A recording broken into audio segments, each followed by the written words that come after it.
So let's begin with your work on campaign finance, and maybe you can explain a little bit about what you're doing, but also if you could explicate what you have targeted as the mechanisms or the levers of change by which this reform might be made possible.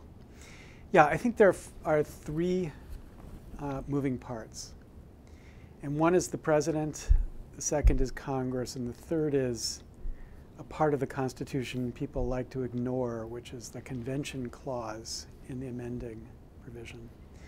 And the work that I'm doing right now with this thing called the Mayday PAC, where Mayday comes from the distress call, Mayday, a Mayday on this democracy, is to build really a super PAC that will engage in the election cycle of 2014 and in 2016 with the ultimate objective of getting a Congress in 2016 committed to fundamental reform. And this project we began by basically hiring a firm a couple years ago to make a calculation. What would it cost to win a Congress committed to fundamental reform? And the most important insight they had was that we had to run a campaign in 2014 that basically terrified Congress by winning in at least 5 seats on this issue in a way that made it clear that if you raised this issue before the American people, they would act on it. So that's what we're in the middle of right now. And we did this Kickstarter campaign to raise $1 million in 30 days, and we crossed that line in 13 days. And now we're in a second campaign, a much more, maybe too much more ambitious campaign of raising $5 million in 30 days. And with that and some matches, we'll have the funds necessary to hire the firms to run these campaigns. So how would you envision allocating, using this money, deploying this money? So this is a super PAC. It's an evil super PAC, right? And we're sort of embracing the irony of using a super PAC for the purpose, ultimately, of ending all super PACs. So as a super PAC, we have to act independently of campaigns. So basically, we're going to hire campaign shops, ideally on the in the Democratic side and on the Republican side, that will get into races and run campaigns, run a ground operation if that made sense, basically do whatever makes sense to win. Now, we're eager to begin to push the development of new technologies that bring new people into politics. That's going to be an essential part of winning here. But in the short term, for 2014, the objective is to win. And if we can win in a dramatic way in at least 5 of these seats, then I think we set ourselves up for a much bigger impact in 2016. And when you say win, that would be supporting candidates who promise, once they get to Congress, to institute public financing of campaigns? Who have committed to co-sponsor what we call fundamental reform, but all of the things we've pointed to are basically different versions of small dollar public funded campaigns. It's critical, of course, to build the base in the Democratic Party, but even more importantly, we've got to find a way to get Republicans on this side of the fight, because this kind of reform is so fundamental that it cannot happen if it's partisan. If it's partisan, it will be certain to be defeated. Given that relatively small amount of money that you have compared with the kinds of super PACs that the Koch brothers and others can fund, don't you worry that the last election cycle was $2.5 billion, that in terms of the percentage of money spent, it's relatively insignificant? Yeah, so in 2014, we're in 5 races. We hope to have about $2 million in each race. That's a pretty significant amount of money in those races. Which races? We haven't announced them yet. Oh. We haven't determined them finally yet. It'll be a function of where the numbers sit. Are these Senate or House? House. House. Mainly House. We're toying with the idea. There are 2 very interesting Senate races. South Dakota, Larry Pressler, who was a Republican but now is running as an independent, and he's famous, of course, because he was the one member of Congress who blew the whistle on the ab scam scandal. So he's a very interesting candidate to think about supporting. And in New Hampshire, there's a really wonderful Republican who openly embraces public funding, who's running against Scott Brown, and that might be another interesting race to get into at the Senate level. But the main races we've been looking at are at the House level, and so that's a significant amount of money in a House race. And I think what we've seen, for example, in the Eric Cantor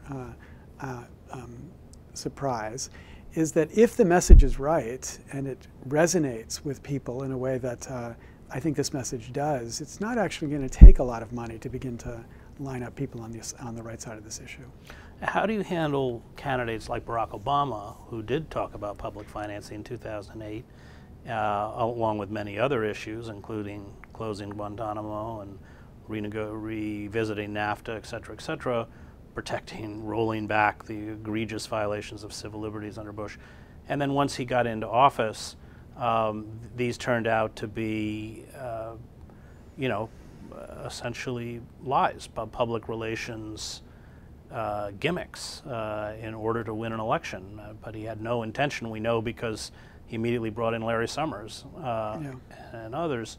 How do you deal with the fact that so often in an election cycle, because of the polling, because they take the pulse of the American public, because they're very good at feeding back to us what they know we want to hear, that as soon as they get into Congress, they do the bidding of corporate lobbyists?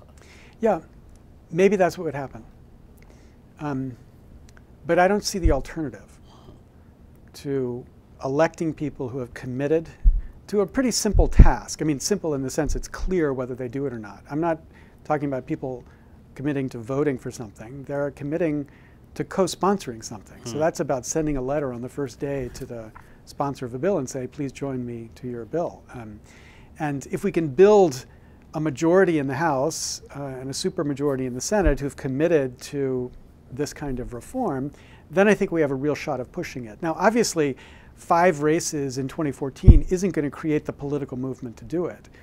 But we believe that if we can demonstrate why this issue is so salient, and we can show how we've moved the dial in an election, then when we get to 2016, there'll be a lot of people, both small dollar contributors and big dollar contributors, who are interested in trying to support the effort to finally get this change through a Congress. Because I think what both sides are increasingly recognizing is that the way we fund elections can't help but corrupt their own side against what they want. I mean, we on the left see that in 1,000 contexts. But what's interesting, in particular, again, about the Eric Cantor fight is that the thing that was so powerful in what Bratt was saying against Eric Cantor is that he'd become a crony capitalist. He'd be, given in to the crony capitalists. Now, I don't like Eric Cantor's politics, but the idea that Eric Cantor becomes a crony capitalist has got to be the clearest testimony to the fact that money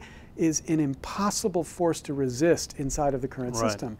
And if both sides begin to say, look, we just can't get what we want so long as this is the lever of control inside the system, we might begin to build the kind of cross-partisan support this will take. Let's look at the debate over the public option, because we had significant numbers in the House. I believe around 60. The Black Caucus supported it. We had Bernie Sanders support it. Dennis Kucinich, when he was in the House, was very outspoken in support of it. And yet, through the caucus hearings, they managed to utterly silence what would have been a rational discussion of health care by bringing up the public option. And the corporate state used very heavy-handed tactics to turn all of these people who had co-sponsored this legislation, who had, I don't know if they got it out of committee, but who had supported the public option, so that even Bernie Sanders and finally Dennis Kucinich supported Obamacare and didn't fight for it. How do you envision confronting that monolith? Yeah, I mean, the public option is a perfect example of the way in which the threat of money is enough to stop a party from pushing for something. Because they basically said, we're going to defeat the Democratic majority if you don't give us relief on the public option. I think the difference with that, though, and the issue that we're pushing here is that though it's perfectly clear that if we change the way you fund elections, it would radically weaken the power of lobbyists and these types of interests inside of Washington. It's a hard thing to rally those interests against, right? You know, for example, think about the climate change debate, which, you know, I'm as committed to the idea of the need for climate change legislation as anybody. But I also believe there's actually two sides to the debate, not the science debate. There's not two sides to that debate. But as you go into a district, one side can stand up and say, yeah, I get the climate problem, but we have jobs. We need there are people who need jobs. And you start doing this, you'll destroy the economy. And that creates two sides to the debate, whether there should be or not. That produces it. But on this issue, it's hard to imagine what the other side of the debate says. Like, you know, it's important the Koch brothers or the Soros, George Soros has this extraordinary influence in our political system. I mean, what do people say? Now, we know that sometimes people think something turns out to be completely idiotic, but they think, you know, it's a good thing that the rich people have all this power because they're the smart people. You know, that's totally ridiculous in its way in which it plays out. But anyway, they think that. But you can't say that. You can't run ads that sort of that say that in any direct way. So I actually think it's not that it's an impossible thing to fight, but it's a fight which is strongly on this side. So yeah, there's going to be an enormous battle necessary to ultimately win this, because when K Street recognizes that 40% of the value of K Street is going to disappear if this type of reform gets passed, they're going to fight it like hell, which is why we've got to find a way to build the biggest army possible of people saying, finally, let's get this done so we can get back to what ordinary politics is supposed to be. You get your gang and I get my gang, and we figure out who gets the most votes. Well, they'll fight it the way they always fight it, which is to lie. They'll swift vote you. I mean, they will miss, as they did with the public option.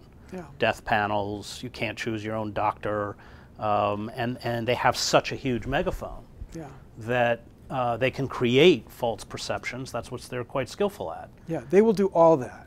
But I don't think we have the option to just sit back and say, okay, so therefore let's not try it. We got to try it. We got to step up and do whatever the hell we can, because the consequences of not fixing this problem are too great. There isn't a single problem you and I care about, or a single problem that people on the right care about, that can be addressed sensibly so long as we have the system. So, you know, we might lose. You know, it might be likely that we're going to lose, but that's no excuse for not doing absolutely everything we can to try. How do you handle the courts, which have, especially at the Supreme Court, become wholly owned subsidiaries of corporate power? Actually, the kinds of reform that we're pushing are totally fine, even with the Supreme Court. Mm-hmm. The Supreme Court has been, you know, activist in striking down reforms that try to silence people. And they have this ridiculous decision where a public funding statute basically put more money into a race if private money was being spent on the other side. And the court struck that down, which was, you know, just a ridiculous interpretation of the First Amendment.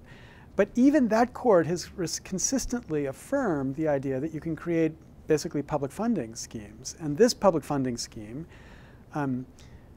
is the least problematic, because rather than, you know, the model of, for example, presidential public funding, where the government decides how much money people get to run their campaigns, this is give every voter the power to facilitate public funding by either matching their small dollar contributions or giving them a voucher they can use to support small dollar candidates.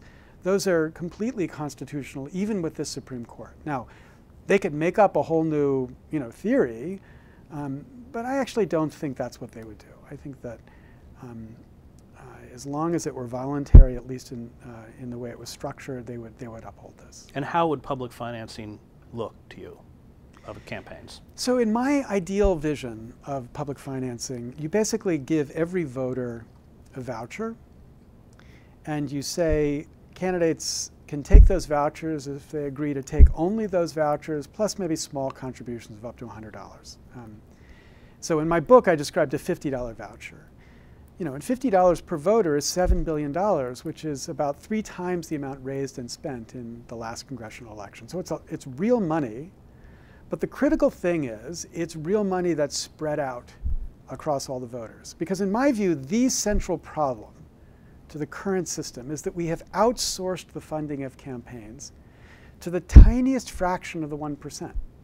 it's basically 150,000 Americans who are the relevant funders of campaigns. Right. It's the same number of people as are named Lester in the United States. So the Lesters basically are the funders of campaigns. But funding the campaign is an essential step on the way to getting elected, right? So we've created this two-stage election where this tiny, tiny fraction determines the first stage, which then gets you to the second stage. So, unlike the, very much like the white primary in the Old South, we've created a green primary in the new America. But the difference between the white primary is in the white primary, at least the majority got to vote. In the green primary, it's the tiniest, tiniest fraction of the 1% that get to vote. So the only way to address that problem, in my view, is to find a way to spread out the funder influence. So it's no longer the tiniest fraction of the 1%. It's the vast majority, or maybe it's 20% or 40% that are the relevant funders of campaigns. And the way to do that is to facilitate this kind of funding that a wider range of Americans participate in. And one would assume that eventually the goal is to abolish super PACs altogether. Yeah, and by super PACs, I mean that very precisely. I don't have any problem with independent political action committees so long as contributions to them are limited, right? So, if AARP or Planned Parenthood or the ACLU or the NRA wants to get their members to support an independent political action committee, that's democracy in my view. The corrupting dynamic that's been produced now, though, is that because they can take unlimited contributions, they've become the kind of laundering device for candidates who, for rich people, and also now corporations who want to participate in the political process. Because, the thing that most of us, at least I certainly missed after Citizens United, was that, Citizens United just created or according to the court, affirmed the right of corporations and unions to spend whatever they want in political elections. But it turned out corporations, like rich people after Buckley, were pretty shy. There was a high cost to free speech, as Target found when it supported an anti-gay candidate for governor in Minnesota. So they don't actually use the right to spend their own money.